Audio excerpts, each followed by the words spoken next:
Thank you so much for coming back, guys. I really appreciate it. I wanted to discuss two things real quick. I want to do this blanket as my next knitting tutorial series. I'll discuss it in just a minute. I just wanted first to tell you guys why I haven't been here. We had news a while back, right when I was doing my last tutorial, about having some twin girls arrive in the family. So I had to stop what I was doing, and I found a beautiful blanket that I wanted to make for them. Now, I don't do tutorials based off of other people's patterns unless I've asked first or I give them credit and they want me to. So here is the pattern that I'm following. It's from Joanne of craftpassion.com, and I am going to actually put a link in the description box to her project. So any of you crocheters out there that want to make this, the pattern will be there. It will be nice for you to be able to print up or see her tutorial, because she does have a tutorial on actually making the motif itself,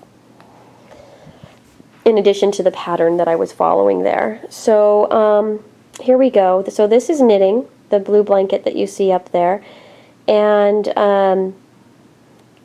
I love doing this. It's such a nice project, and I love the different colors. I've done 3 in completely different color schemes, and if there's enough interest, I will do this. I want to finish the motif blankets this July, and in the last week of July I would go ahead and put together a video discussing how I put my colors together and choose my colors for this blanket, the blues and natural colors here. I would show you how I chose those colors so you could choose them on your own in different color kind of combinations. And then I discuss the needle size that I'm using, the textures of yarn that I'm using, and that was just to get you ready so you could get set up. And then in the first week of August, if there's at least 50 thumbs up on this video, then I will start with my border stitch.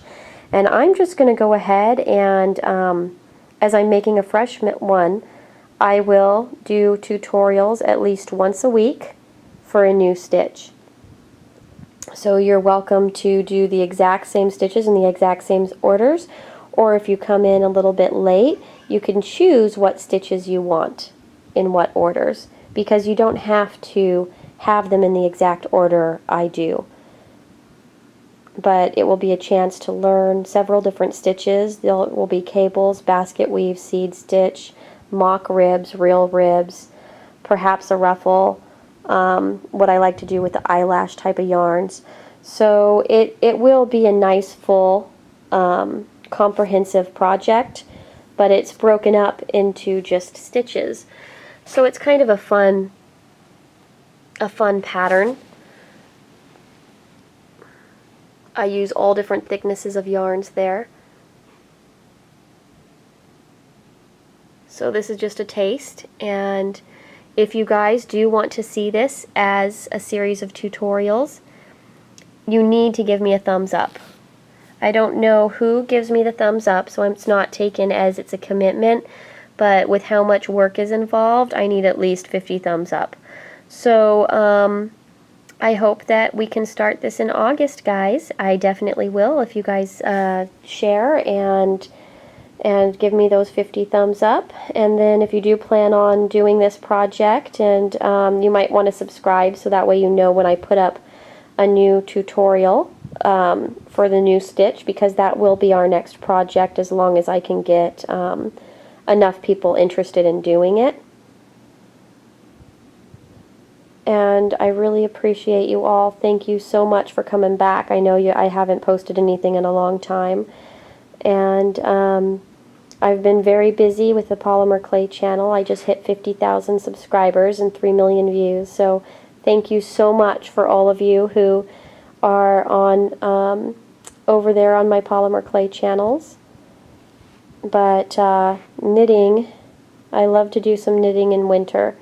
So I figured this would be a perfect project for those of you who want to learn how to knit, but but just are kind of maybe a little scared of doing full things like sweaters in one pattern or something large. This is a way to taste different patterns and just kind of boost your skills a bit.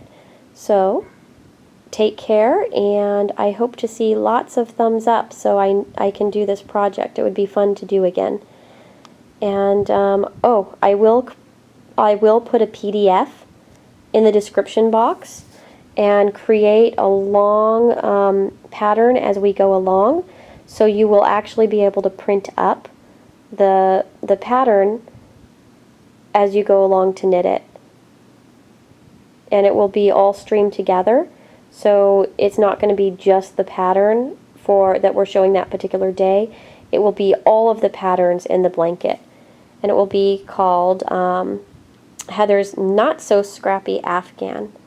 So take care all, and I hope that you want to see this. I'm willing to do a left-handed one and a right-handed one. So for my right-handers out there, thumbs up if you want to do it. And left-handers, I know there's a lot less of us out there in the world, but I'm happy to do left-handed.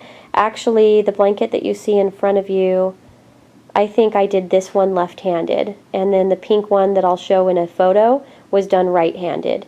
That way you could get an idea to see the difference in my netting technique. I do find both ways. So I am naturally left-handed and learned how to knit left-handed, and then switched over to primarily right-handed knitting because I was a knitting teacher. So, and I won't teach a left-hander how to knit right-handed, and I won't teach a right-hander how to knit left-handed. So that's why I know how to do both.